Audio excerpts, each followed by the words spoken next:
Olá, o Fenô na Rede está de volta e hoje a gente conversa com a querida Isilda Johansson.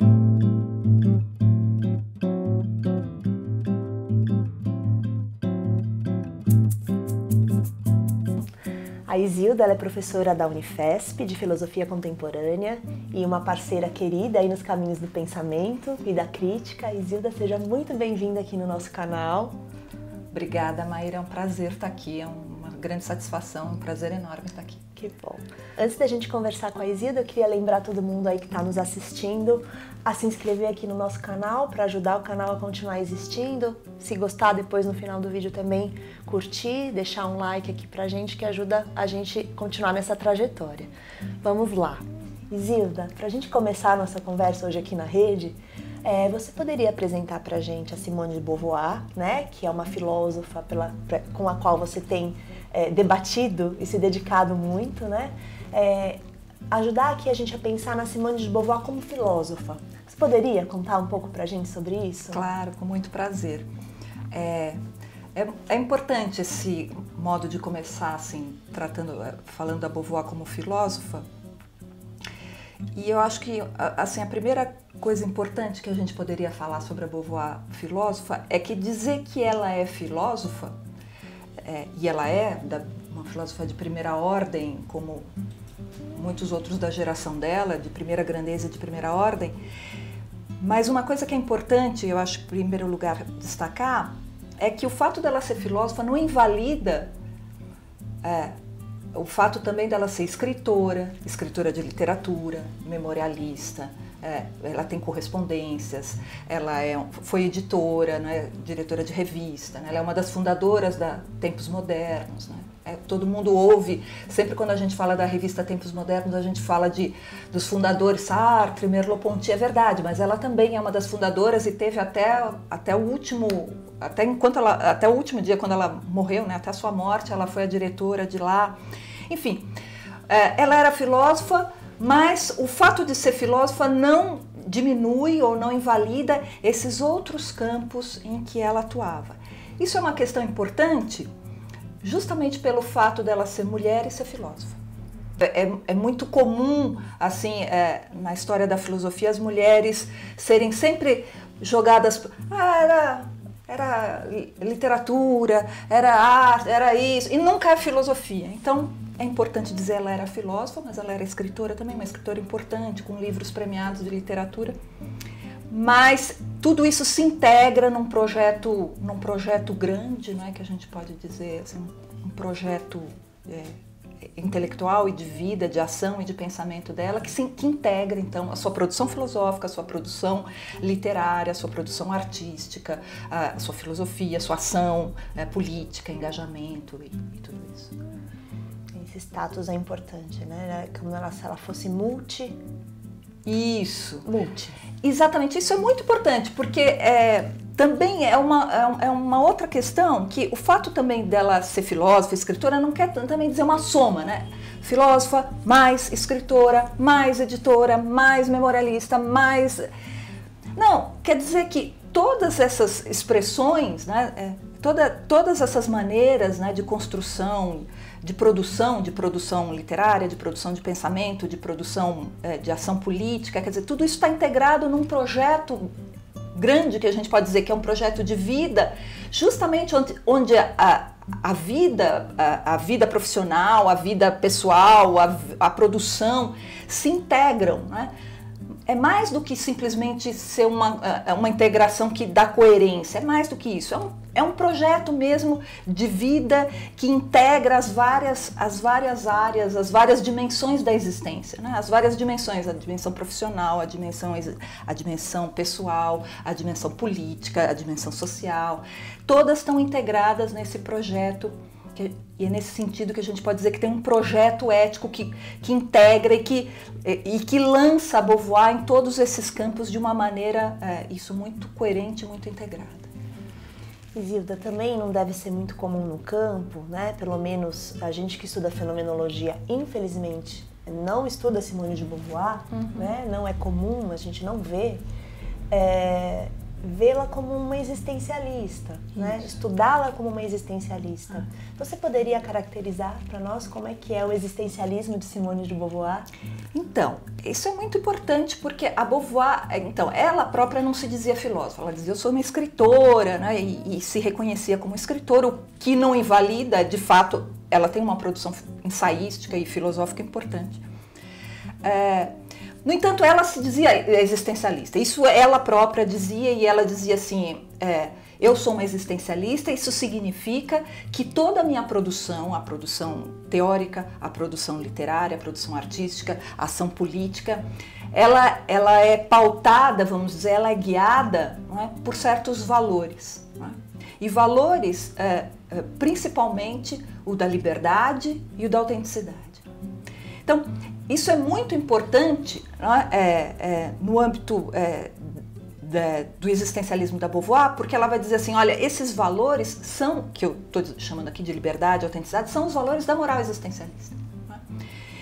Que, em princípio, o ponto de partida é esse de sempre procurar o sentido da ação e do engajamento no mundo e da ação no mundo, na própria existência no mundo, sem recorrer a nenhum elemento exterior ao mundo, transcendente, inumano, supra-humano, suprassensível, para além do mundo, né?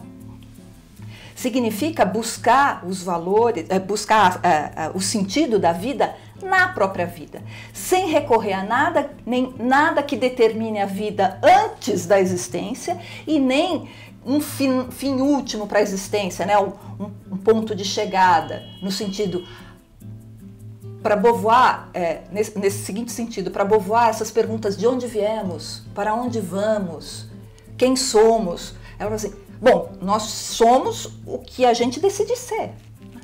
Portanto, o projeto, o planejamento que a gente tem na nossa inserção no mundo, ela é essencial, porque de onde viemos, para onde vamos, isso a gente não pode dizer, isso está para além da existência, a gente não tem como se manifestar. É abstrato. É totalmente abstrato e inacessível, essas perguntas sequer fazem sentido. Como eu posso responder? Eu só posso me pronunciar sobre o que se passa no âmbito da própria existência. Então, é essa moral existencialista, portanto, que busca o sentido e os valores para as ações e os valores que norteiam a produção teórica, política, literária, artística. Esses valores são valores que são produzidos justamente em meio à existência, conforme o projeto de vida que você tenha. Não é? Então, não é nada que você não nasce determinado a nada e nem tem nenhuma moral revelada, né? Valores que são revelados ou que já existem antes da própria existência humana. Né? São os seres humanos em meio à vida, na sua relação ali entre as pessoas com as pessoas que produzem esses valores. Isso é basicamente o que caracteriza essa moral existencialista que está no fundo do pensamento da Beauvoir. A partir dessa existência concreta, né? Sim. Situada, a gente poderia pensar e abordar como que ela pensa a mulher, né? Como mulher, né? Como mulheres, indivíduos que não são abstratos, né? Que aí, na abstração, eventualmente, poderiam ser assexuados, neutros, né? Isso. Mas só na abstração. Isso. Como é que é isso para ela? Então, a Beauvoir, ela tem uma crítica muito contundente, muito forte, justamente a essa ideia de um sujeito universal, de um indivíduo universal. Porque quem é esse sujeito universal? Em princípio a gente pensa, o sujeito universal é todo mundo, né? Sei lá, aquele que serve para todo mundo, como uma roupa, tamanho único, né? Ela serve para todo mundo. E aí ela vai dizer, mas isso é uma ilusão, porque na verdade o indivíduo universal não é ninguém, ele é uma abstração, como você mesmo falou. Né? Ele não é ninguém, ele é um ser abstrato. Porque as pessoas são indivíduos concretos, em situações concretas, vivendo com história, que tem história, né? Nasceu, viveu assim, passou por certas coisas, em determinado lugar, de determinada maneira. E aí o que a Beauvoir diz, ela fala assim, e quando a gente olha para o indivíduo concreto, em situação, vendo ele na sua situação, a gente vê que há muita diferença. E a principal, que e sobre essa ela escreve 2 volumes enormes, que é o Segundo Sexo. Ela diz, por exemplo, quando a gente vai falar de mulher, do que é ser mulher, a situação da mulher é muito diferente da situação do homem. Quando a gente vai falar de mulher, a gente vê que a maneira como ela vive por ser mulher é muito diferente da maneira como o homem vive por ser homem. Então, o que ela diz? A primeira coisa, bom, vamos olhar então para essa situação, para ver como é que essa situação, qual é a relação dessa situação com o que a mulher é. Bom, e a conclusão que ela chega é justamente essa. Ela diz assim, bom, não há nada que determine que a mulher venha ao mundo para ser assim ou assado, dessa maneira ou daquela outra, para gostar disso e não gostar disso. Tudo vai ser construído em meio à existência, enquanto ela está vivendo no mundo. Portanto, ela diz, não há nada que determine previamente o que é ser mulher. A pergunta, portanto, o que é mulher, para Beauvoir também não faz muito sentido. Porque o que é mulher, ela vai dizer, depende. Depende do contexto, depende da situação, depende de onde ela nasce, depende de como ela vive, depende. Ela pode ser muitas coisas. Não é? E pode não ser muitas coisas. Porque dependendo da situação, e existem situações que são características que impedem justamente que o ser humano possa fazer escolhas, que a pessoa possa fazer escolhas, e no caso a mulher possa fazer escolhas e escolher para si mesma, que são as situações de opressão. Ela diz, essas situações de opressão, elas impedem justamente que a gente possa escolher o que a gente quer para a vida da gente, o que a gente quer ser. Portanto, a maior parte desses 2 volumes sobre o segundo sexo dizem respeito, portanto, a entender e a compreender o que é essa situação de opressão que impede que a mulher seja, afinal, o que ela bem entender. É uma mensagem contundente até os dias de hoje, né? É muito atual. Muito atual. Você acha que esse seria um bom gancho, Isilda, para a gente falar um pouquinho sobre o que é ética para ela? Então, ética... Vamos falar de uma maneira assim, ela não dá uma definição de ética, mas quando a gente está falando que ela tem um projeto ético, ela tem a ver com aquilo que eu disse no início. É assim, as nossas condutas, as nossas escolhas, as nossas ações no mundo, as nossas intervenções no mundo, né, elas são sempre pautadas por valores. Né? Então, que valores são esses que fazem com que você haja dessa maneira e não dessa, que você siga por esse caminho e não esse? Que valores são esses que fazem que você lute para que determinadas coisas que não são possíveis ainda possam ser possíveis? Não é? Então, isso que a gente diz que é um projeto ético nesse sentido que sempre essa produção, seja na vida prática comum, do dia a dia das pessoas, no seu trabalho, seja em todos os âmbitos da existência, a gente é sempre movida por valores. Então, é esse campo de valores, né, que determina isso que eu estou chamando de campo ético, onde você se desloca, onde você se movimenta e sempre partindo por valores. Quando eu estou falando de valores, eu estou falando de valores morais, né? Então eu estou falando de liberdade, no caso da Beauvoir, a gente está falando de liberdade, de autenticidade, né? Liberdade de efetivamente poder interferir no mundo, né? Por isso que é tão importante discutir a opressão, porque a opressão é aquela força, né? Todo aquele obstáculo que se põe à sua possibilidade de intervir no mundo, de mudar o mundo. Então, a liberdade é um valor imprescindível que move a Beauvoir tanto no campo do pensamento quanto no campo da ação. Então, para Beauvoir, dizer que ela se move nesse campo ético significa dizer que existe o que fazer daquele conhecimento. Né? Não é um conhecimento só por conhecer, uma ação só por ação. Significa buscar, a partir desses valores, buscar um sentido para a sua ação, buscar um sentido para a sua produção, um sentido para o seu trabalho. Que sentido é esse? Quer dizer, o que você faz com aquilo que você produz? O que você faz, né, quando você escolhe ser psicóloga para atender pessoas e trabalhar nessa linha, dessa maneira, desse lugar? Quer dizer, o que te move? Né? Assim, e ao mesmo tempo você estudo fenomenologia, estudo psicologia, quero me aprofundar nisso. Por quê? Então, esse porquê é essencial para guiar as suas escolhas, as suas condutas.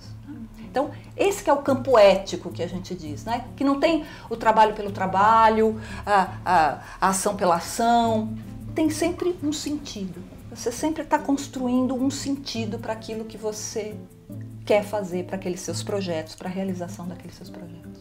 Pensando nesse sentido, nessa construção, Isilda, a gente em fenomenologia, né, claro, existem várias fenomenologias, né, mas a gente sempre vai aprender sobre a relação do indivíduo, do ser humano com o mundo, né, numa inter-relação recíproca, né? Como que seria para Beauvoir essa construção de projeto existencial, né, pensando na mulher individual, né, que é a mulher situada, singular, né, e do coletivo, da mulher como coletivo? Como é que seria isso? Então, essas duas, isso eu acho que é uma dos trabalhos assim mais importantes, porque é preciso, uma das coisas que a gente precisa ter discernimento é o que é responsabilidade única e exclusivamente do indivíduo e o que é uma responsabilidade do coletivo, da sociedade. Existem coisas, não é, que a gente sabe que tem a ver com a nossa história singular, com as coisas que a gente viveu, com as pessoas com quem a gente conviveu, não é? Com as dores, as alegrias, as dificuldades. Não é? São coisas que dizem respeito à nossa vida pessoal que só a gente pode lidar e se tiver uma solução, só a gente pode encontrar. Mas existem coisas que não dependem da gente, não é? Exclusivamente da gente. Não é? Então, quando a gente, por exemplo, quando a gente fala em liberdade, não é uma liberdade absoluta no sentido de, eu posso escolher o que eu quiser, independente. Não, tem situações que te impedem de escolher. Não é prateleira de supermercado. Né? Não é prateleira que você escolhe, tem certas situações que te impedem de escolher. Né? No caso da sociedade que a gente vive, fundamentalmente machista e patriarcal, existe um campo de opressões em cima do indivíduo do sexo feminino, que a gente chama de machismo, sexismo, que impede a mulher de fazer escolhas, de poder decidir por ela mesma o que ela vai fazer com o seu corpo, com a sua vida. Isso não depende só dela. Isso é a sociedade que tem que fazer com que as coisas fora dela mudem. E nesse sentido, as mudanças só vêm de modo coletivo, quer dizer, sozinha você não consegue nada. Você precisa se juntar, se agrupar, né? É sempre coletivamente. Aí a luta é coletiva. Luta para a gente mudar o que está lá, o que impede a gente de escolher, o que impede a gente de agir livremente. Aí não sou eu sozinha, né? Aquele discurso de não, basta acreditar. Não basta acreditar. A gente precisa se unir e mudar o mundo, mudar o que está ali impedindo a gente de viver. Então, ter esse discernimento, o que diz respeito a mim? O que diz respeito a nós? Isso é muito importante. Isso é fundamental e eu acho que a Beauvoir tem uma contribuição imensa nisso. Não é? Sobretudo quando a gente vai ler O Segundo Sexo, assim, a Beauvoir ensina a gente a objetivar questões. Né? Ela diz assim, olha, tem determinados problemas que não está em você, mulher. Está no mundo. É o mundo que faz que você passe por essa situação que talvez você não precisasse passar. Né? Então, conseguir você separar o que sou eu, que só eu posso resolver, não adianta eu querer jogar nas costas daquele, que se tiver solução, só eu posso achar. Então, distinguir o que é meu e o que é nosso. Né? Qual é o meu problema, que problema é meu e que problema é nosso, nós, mulheres, homens, todo mundo. Esse problema é nosso. Sozinho eu não dou conta. Precisamos todos juntos aqui nos unir para resolver. Então, isso é uma questão muito importante. Eu acho que a Beauvoir é uma autora assim, exemplar, é uma autora recomendável para quem tem essa preocupação de conseguir saber transitar entre o plano pessoal e o social e o pessoal. Então, Isilda, pensando nessa relação, né, entre o singular e o coletivo, né, e essa necessidade do trânsito dos olhares, eu fico pensando quanto a Simone de Beauvoir é necessária para uma fenomenologia mais crítica, mais aberta, né? Para a gente também não correr o risco de individualizar os problemas e assim responsabilizar a mulher por coisas que são dilemas históricos, sociais, coletivos, e também não fazer o contrário, né? Faz sentido, eu acho que para quem está na psicologia, também aprender, assim, porque certamente, por exemplo, quem trabalha com psicologia clínica, certamente quando a pessoa chega e começa a falar de si, as coisas não vêm assim super separadinhas, né? Ah, isso sou só eu, isso é todo mundo, isso é sociedade, né? As coisas não vêm, elas vêm às vezes um pouco emboladas, né? Então eu acho que se dedicar também um pouco a entender o que se passa no mundo a despeito, né, da história individual, por exemplo, que me parece uma coisa importante, no caso da Beauvoir, o sexismo, mas também o racismo, o classismo. Tem certos sofrimentos que estão diretamente ligados à maneira como a sociedade recebe essas pessoas. E por mais que ela sozinha possa elaborar a sua dor, etc., é preciso também elaborar o modo de interferir e mudar o mundo, não é? Quer dizer, então, acho que tem esse trabalho, tanto que joga a pessoa para dentro de si, para olhar um pouco para suas dores, para suas dificuldades, para a sua maneira de curar suas feridas, não é? E encontrar forças, mas também joga a pessoa um pouco para fora, mas e como é que eu posso fazer para que isso mude, não é? Para que a mulher não tenha que se submeter a situações tão opressoras como essa, assim. Então, Isilda, maravilhoso isso que você trouxe pra gente, né? E se a gente for pensar que a gente está numa tradição, e a psicologia é um pouco filha disso, né? De um olhar muito dicotômico, fragmentado, né? Que privilegia um lado ou o outro. E fico pensando que isso também pode acontecer muitas vezes no sentido de classificar algo ou como pensamento, né, e ser um conceito, uma teoria fechada, e ação como um campo totalmente distinto. Como é que é isso para Simone de Beauvoir? Então, eu acho que a Beauvoir ela é uma pensadora e uma mulher muito importante nesse sentido, porque essa é realmente uma questão importante.